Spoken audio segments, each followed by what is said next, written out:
Welcome back to another episode of the Power Podcast. Today we have very special guest Shilpi Joshi with us. And yes, Shilpi, can you please introduce yourself to our audience? Hi, Nilesh. It's so nice to see you. In very short, I am obviously Shilpi Joshi. I play all the roles that we all play in a family. So I'm a mother, I'm a daughter, I'm a daughter in law. But Shilpi, in herself, on her life's path, is a psychic. As a child, I had these intuitive gifts. And when life threw its challenges on my path, I used the guidance for working on myself and transformed my life. And when you transform, you obviously become a catalyst for people around you because you're not a trigger anymore. And when I Exactly. saw that, um, fortunately or unfortunately, as a collateral damage, the universe decided it started sending me people who were on a similar path and struggling with the issues I had just, found my way through. And then I started guiding people. So 22, 46 years of walking this earth. I would say about 38 years of knowing I have this gift to 22 years of guiding people. Here I am with you today.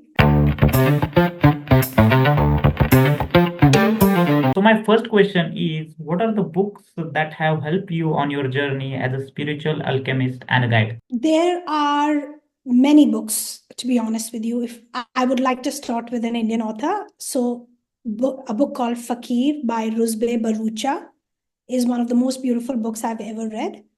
Of course, I'm an alchemist. It started with The The Alchemist by Alchemist, Paulo Coelho. exactly. I read it when I was 19 years old. All the series by Dr. Brian Weiss, because when I read him when I was 20, that's when I realized that this is a special gift and not everybody has it. Also, The Prophet by Khalil Gibran. It is one of the most beautiful books about, a very, very high emotional intelligence, EQ, with relationships, what they are. So at every point in life, whenever I go through it, it gives me a different perspective. And yeah, so I think if we could start with these four, that would be great. And then, of course, there are many. As I always also say, when you're ready and you are in sync with your soul's purpose, you don't have to go looking for books. The books will come to you. So, again, Exactly. Autobiography of a Yogi, amazing book again. So, they have come to me, and it's so strange. I have never bought these books. I found them at a cousin's place, at a friend's place, and they were like, "Oh, it's beyond us. Take it." So they find you. How do you?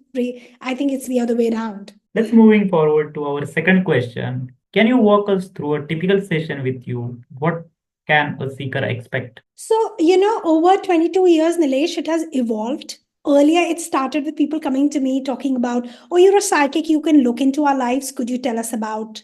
Um, Mhm. the questions are very basic. The Yep. whole idea of a psychic is with a crystal ball, she'll tell us our future.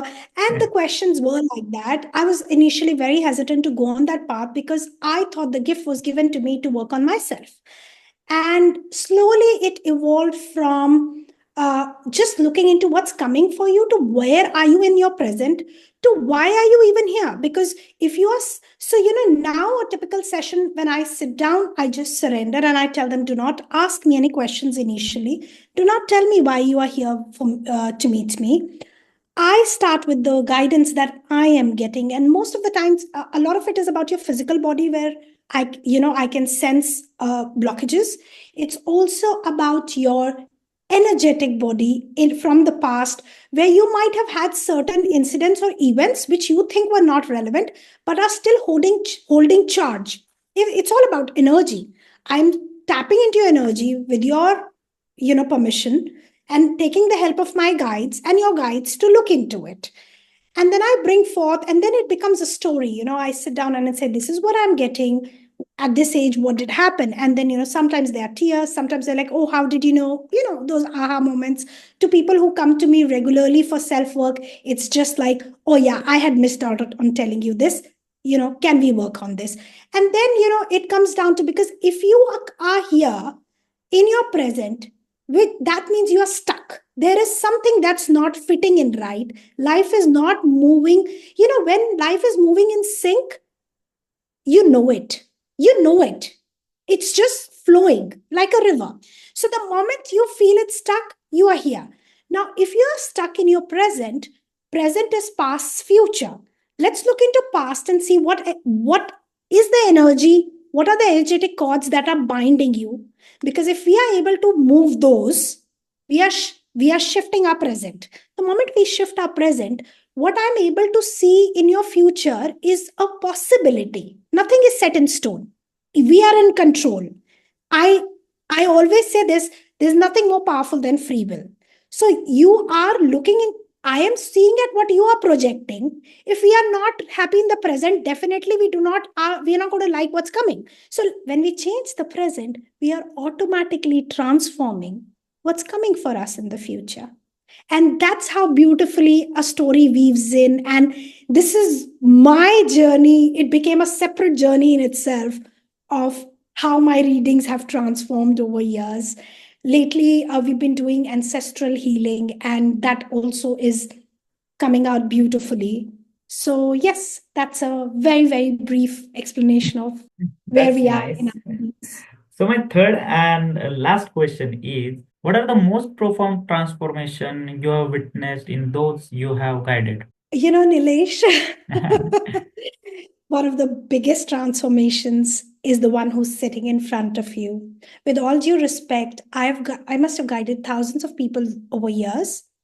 All of them come to me in their vulnerable state, and I feel that's so private that even if I don't discuss names, I wouldn't want to talk about. And I am no one to say, oh, I helped that person, so that was the biggest transformation they had.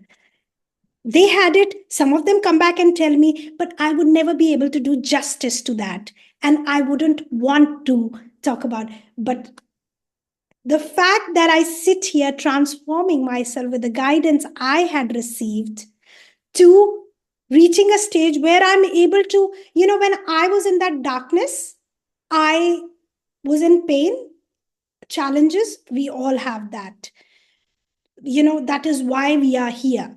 And there are two ways: either you let yourself sink, or you kind of find the power. I'm so grateful that in my past lives, maybe I had that wisdom. I must have done some spiritual work that I had this gift. So every time I found myself in darkness, I heard that voice which really told me what to do. And I said, all right, if I'm here, there must be a way out of it. I ain't sinking. You got to find me. So I had these conversations with God all the time, because right from the childhood, I had dreams of goddesses. I could see them when I was really scared. So I knew, for me, it was very real. It's not until I read Dr. Brian Weiss when I was 19, I realized, oh, it doesn't happen with everybody. It's a gift. And to, literally having life changing moments of getting married, then having children, to having a miscarriage in between both my kids, which is what completely, you have these, while the challenges do kind of shine you, they kind of polish you, but you need to have those, those near death experience sometimes, those events that are so close to you giving up, that kind of it just completely shifts. So I had a miscarriage, and I had to abort the baby when it was 14 weeks old. That was a transformational moment. I started seeing things clearly. Before that, it was just hearing. And then I had a tonsillectomy, which was so painful when I was 32 that it completely, I felt that for 10 days I couldn't hear anything. And then 10 days later, I was like, oh, I'm alive.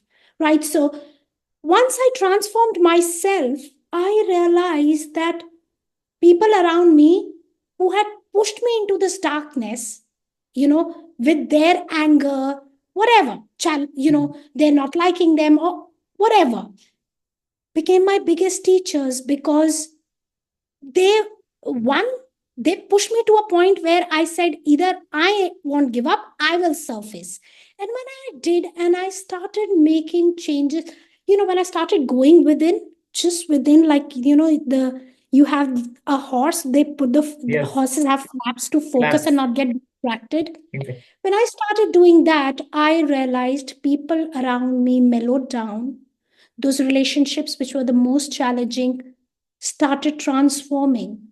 And to me, every single breath that I take now, and I sit, every person who calls me and says thank you, the smile that I bring, that is my biggest, I myself am my biggest transformation, because that is, I'm a living example of it. I can speak about it with the most, you know kind of light in my eyes, because I have gone through it, and it's my own journey. So I am doing justice to it. I wouldn't want to share anybody else's, with all due respect, and they've trusted me with their journeys. But yeah, this is one of the most beautiful journeys, to being in darkness and being able to find your light, and then reaching a stage where the light was getting less because I was distributing it to others, to realizing I need to have a constant source of light through my connection with the universe. And so it's like a solar powered light, it's constant, Right. it overflows, and it others are benefiting, so I can shine the light on people whose paths are in dark at the moment. Nothing great about me, nothing wrong about them, not that I'm any better. It's Mhm. just that on my journey today, when I was lacking behind, there were people who shone their light on my Mhm. path, and the teachers appeared. Today I am there, so this is the most transformational journey, Exactly. example.